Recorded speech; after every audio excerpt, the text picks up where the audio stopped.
Hey everyone, this is Brown at IF Brown, and tonight we're going to be talking about Firefox on Blu-ray.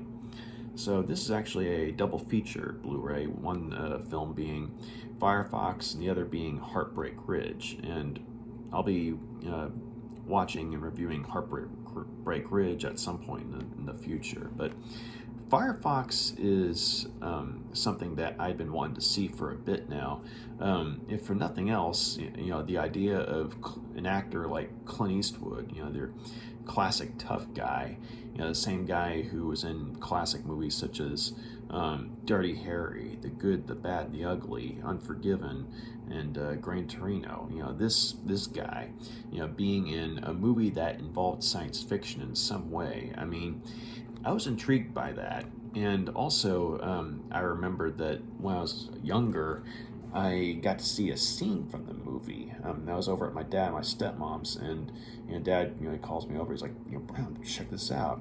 And there was this really cool dogfight, in the scene that I saw, and I hadn't seen any other parts of the movie, so I know what the story was exactly. But I mean, that scene kind of stuck with me over the years, and the more I heard about the movie, the more intrigued I was by it. And so, I recently I got this Blu-ray. It was on sale over at Movie Train Company a while, probably a year or so ago, and I sat down and watched Firefox last night.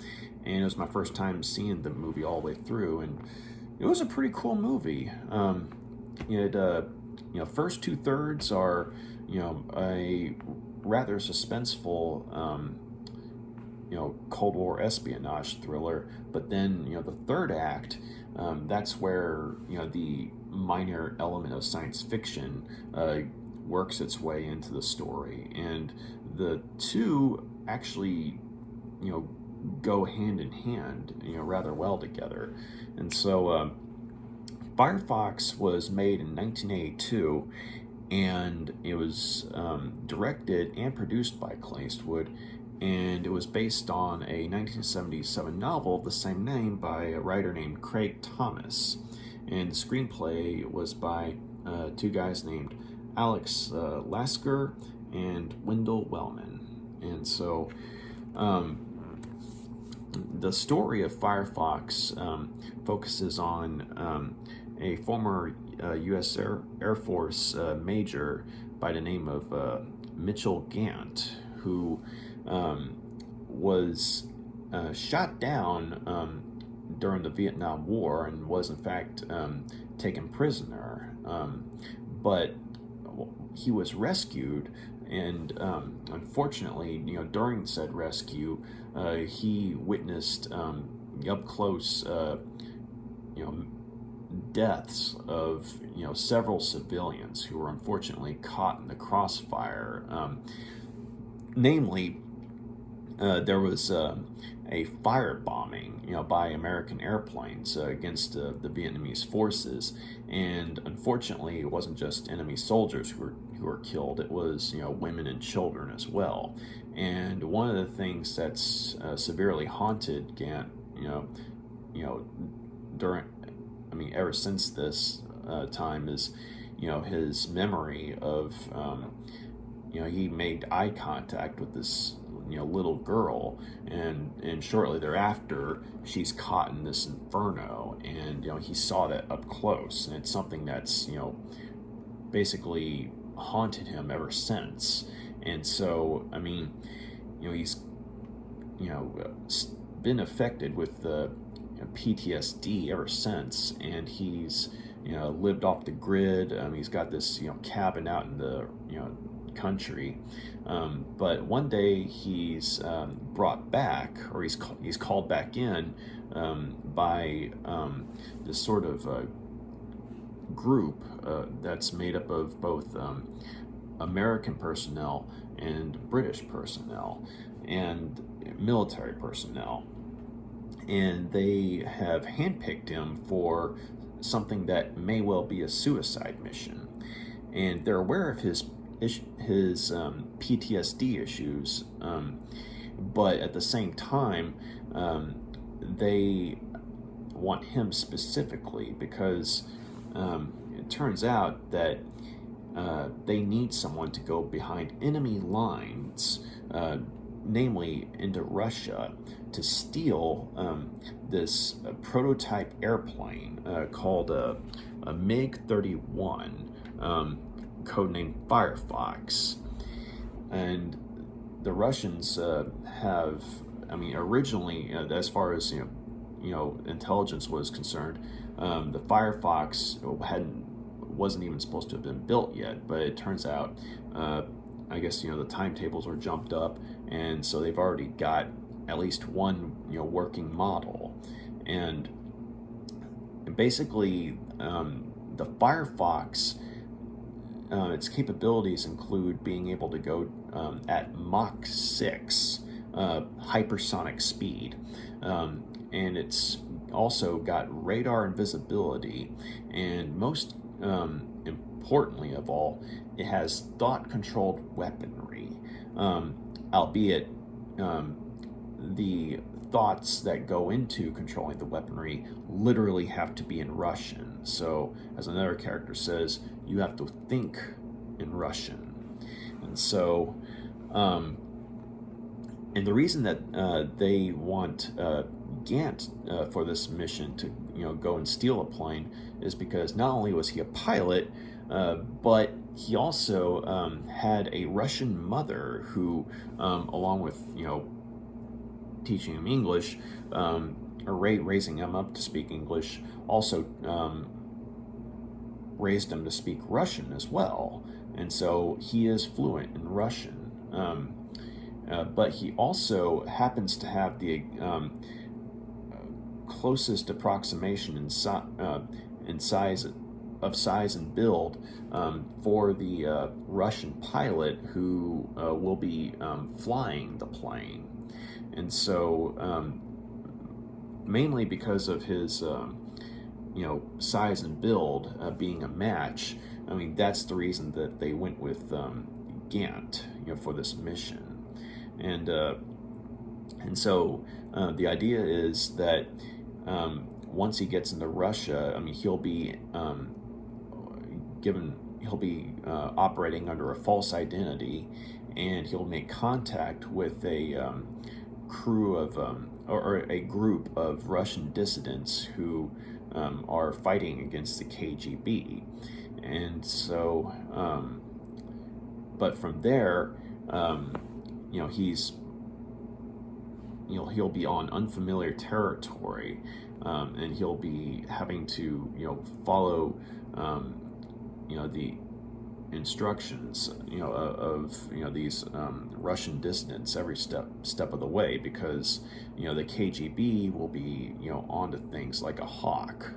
And so the whole thing is, it's like a cat and mouse game, because he's on one hand he's disguising himself as one person, but then he'll have something will happen, and he's having to work with the dissidents to get another identity, and the whole time the KGB's going after him, and so the whole thing is, it's a build-up, and you don't know who's going to live, who's going to die, but once he gets to the plane, the Firefox, that's when things shift into gear, into say, okay, now we're in a moment where it's like, hey, bring on the popcorn, we're going to have some fun.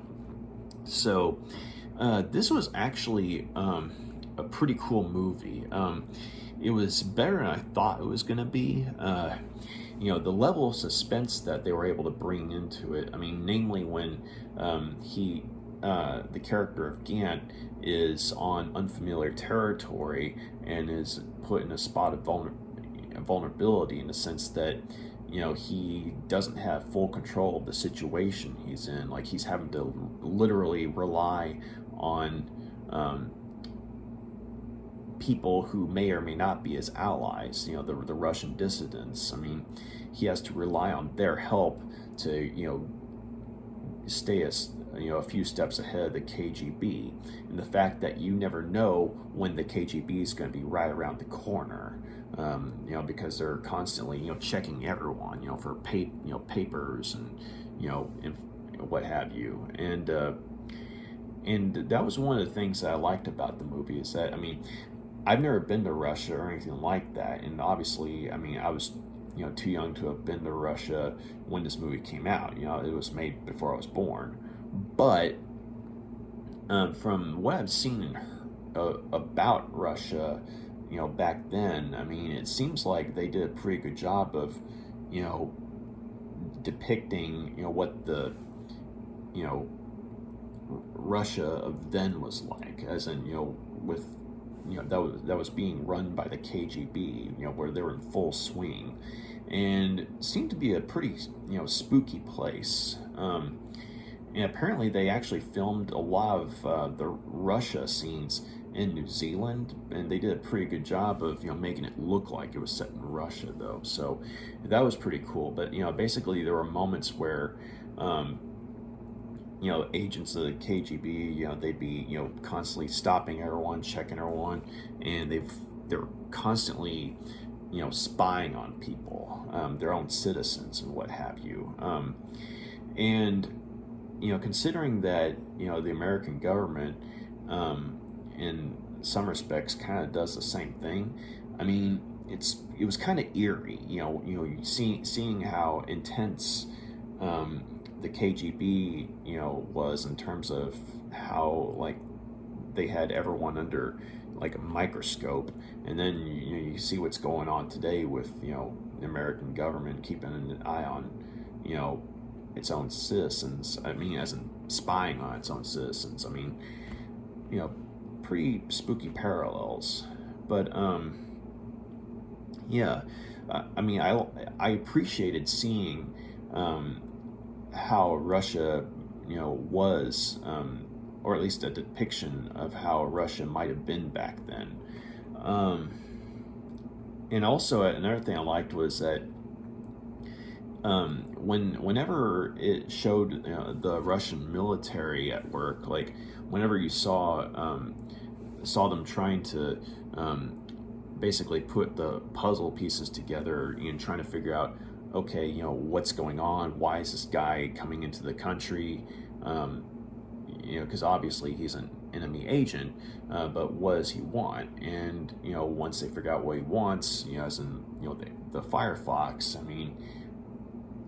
it's you see all these different agendas on the Russian side of things, because you have some higher ups who are wanting to not only get Gant red-handed, but they're also wanting to nab these dissident scientists who are working on the Firefox. And basically their whole idea is, once the Firefox is ready to go, the idea is that, the scientists who are involved in making the Firefox, but who are also dissidents, and Gant, will all be in the same area, and, the Russians forces will be able to swoop in and get them all at once. But on the other hand, though, you have, members of, the Russian military who are trying to point out that, it's probably not going to go 100% as easily as you think it's going to go. It's, obviously they have, even though it's arguably a suicide mission, they obviously chose someone who's very skilled at their field. Namely, flying the plane. They chose someone, for this mission specifically, and so it's probably not going to go the way you think it's going to go. And so, I thought it was really fascinating seeing this sort of back and forth. You saw, some members of the military who, yes, they're dead set on, catching, this enemy agent, but at the same time, not to the point of, say, needlessly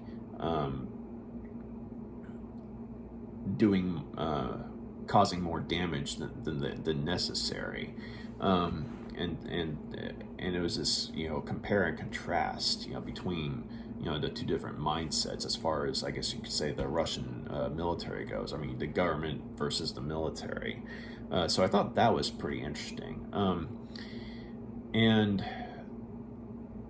I mean, I will say that I do kind of wish that they had shown, a similar duality, with, I guess you could say the American side of things, or the American and British side of things, because I mean, I know this was, made during the Cold War, and basically, the Russians were the antagonists, and the Americans were the good guys here, but at the same time, you with, the benefit of hindsight and everything, I mean, it's like no government's 100% innocent. And so, I mean, that goes for both today and back then.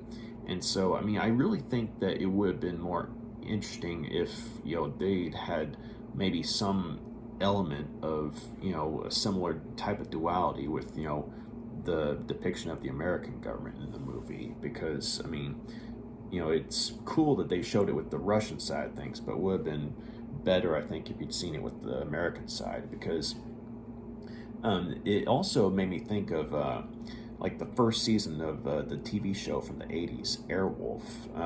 And so, like, for instance, if you've seen at the very least, the first season of Airwolf, and then you watch Firefox, I mean, you could definitely see where the people who made Airwolf got some ideas. And one of the things that I liked about that first season of Airwolf specifically was that while, yes, I mean, the protagonists were, heroic American, individuals and everything, the American government and the Russian government were both, depicted in varying shades of gray. Like, obviously, the American characters were more along the lines of, the good guys, and the Russians' forces tend to be the bad guys. But at the same time, the people who made the show, specifically the first season, they went out of their way to show that there was a lot of gray area involved. Like, sometimes, the American government was caught up in some less than savory stuff, and, sometimes, it was the same thing with the, Russian government. Like, just because they were on the enemy side, though, that doesn't mean that, they're all villains and what have you. And so, I mean, that...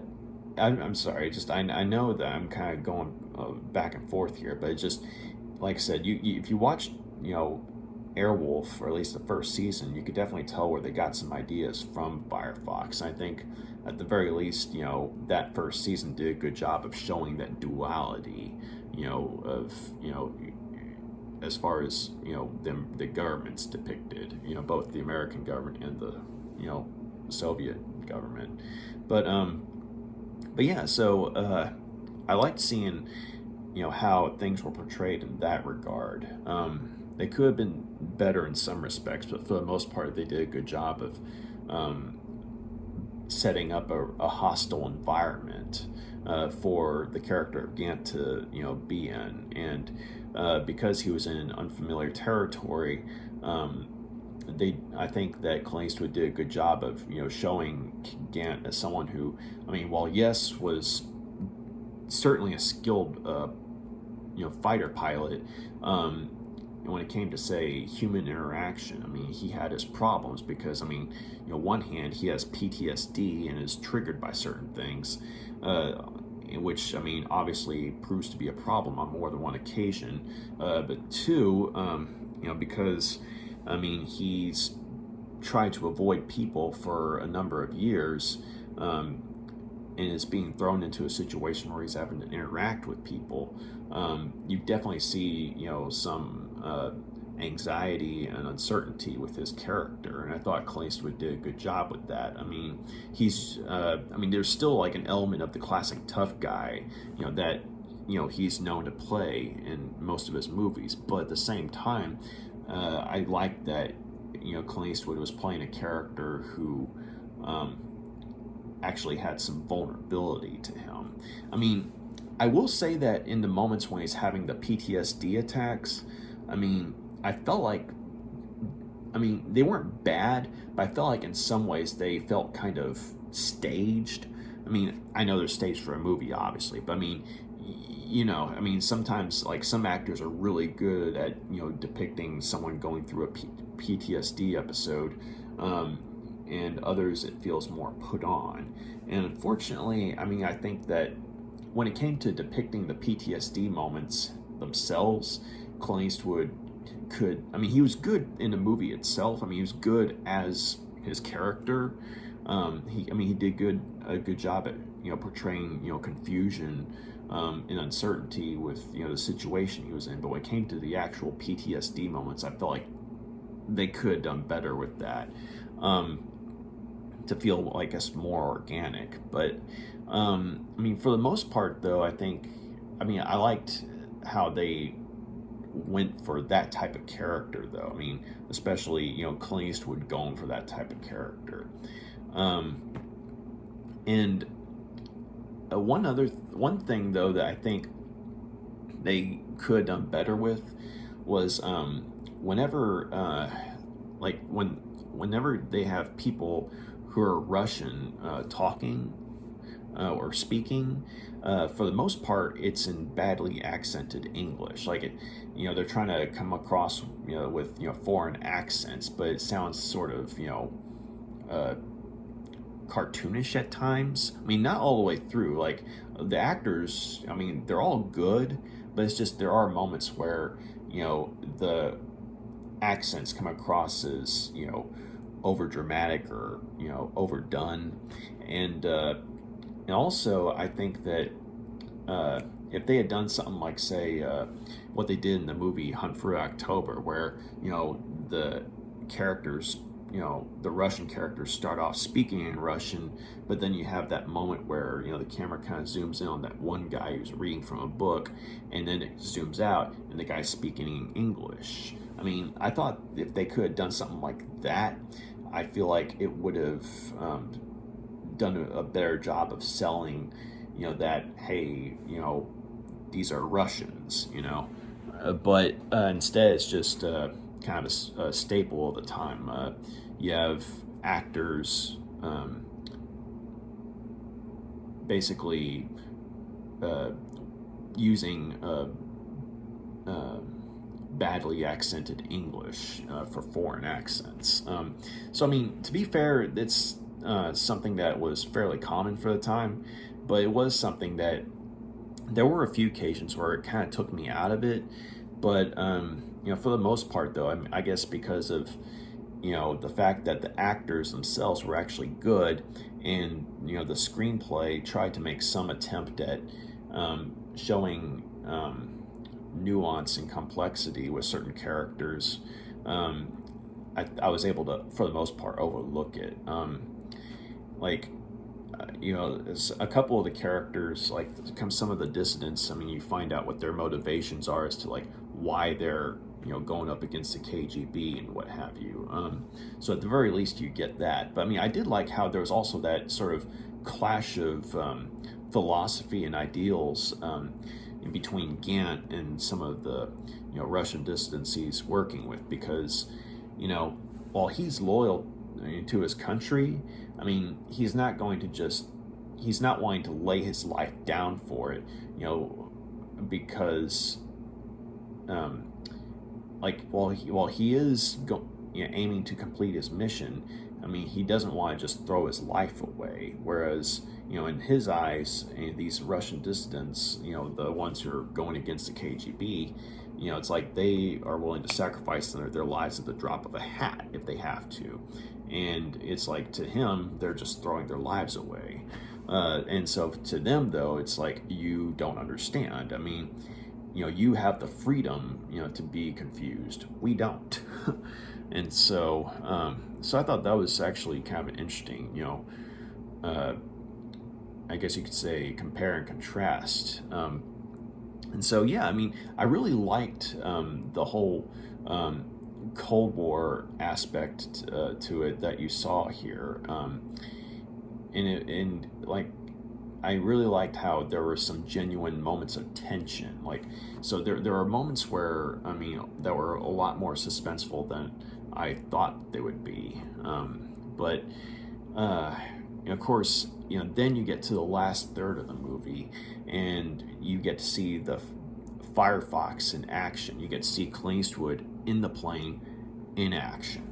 And that's where things go from, fairly tense, espionage thriller to bring on the popcorn. This is going to be fun.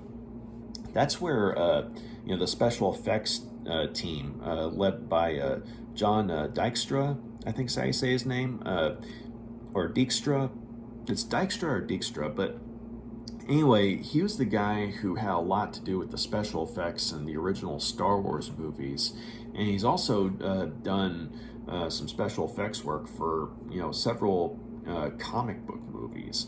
And so basically, this was a guy who was in the mix when practical effects were the main thing, and then he's also been involved with stuff involving CGI, and so to see him and his crew here going out of their way to actually make the plane look like something that was a new thing, like a new creation. I mean, you have the people who made the model and everything. I mean, they did a good job on that, because once you see it, in the hangar for the first time, you have that moment where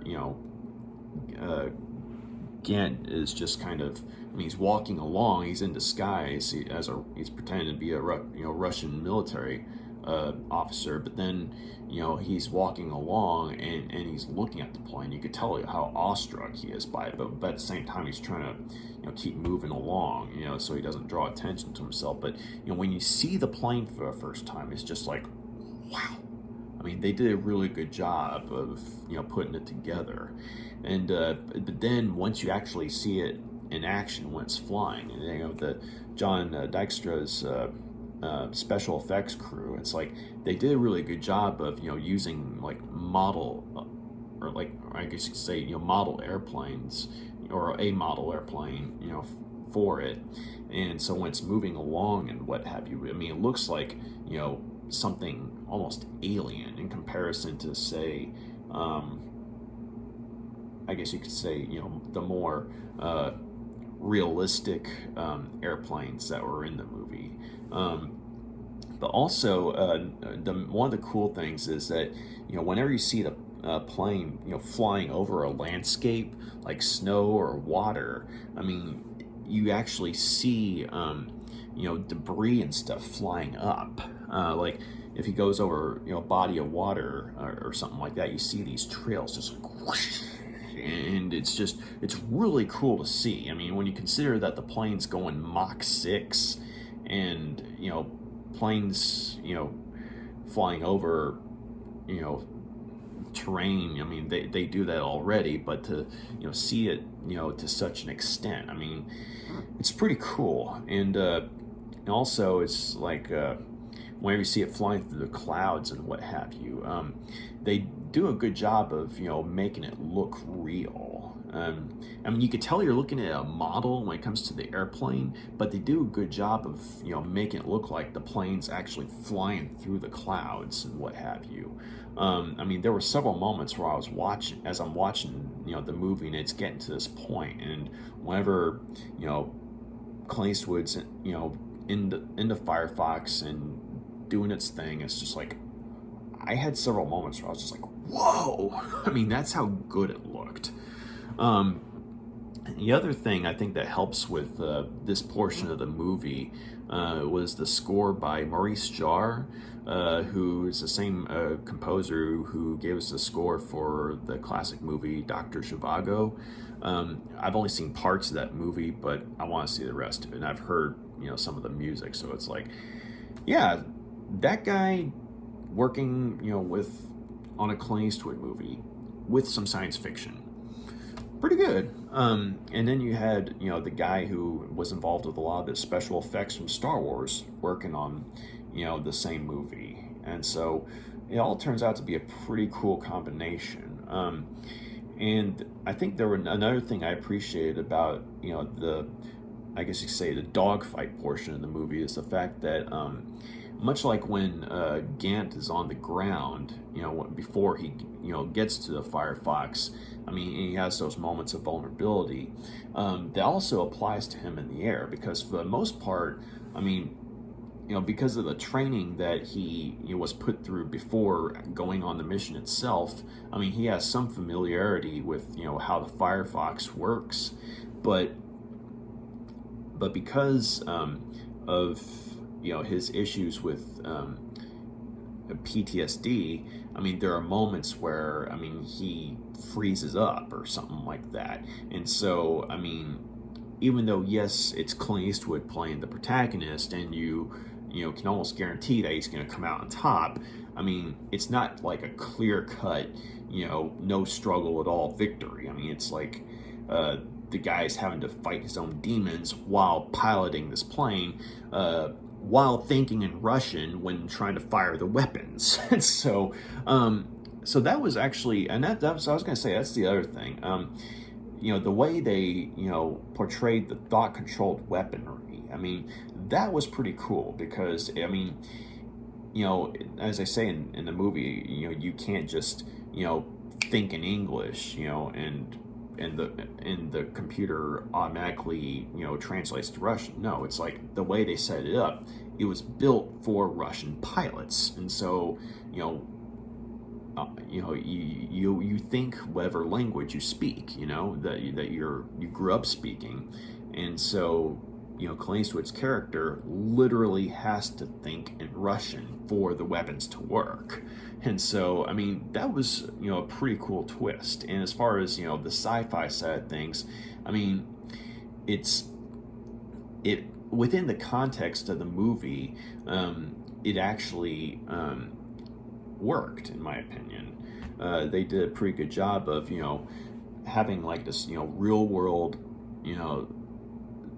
technology and espionage, and then you brought in, the low-key sci-fi angle, and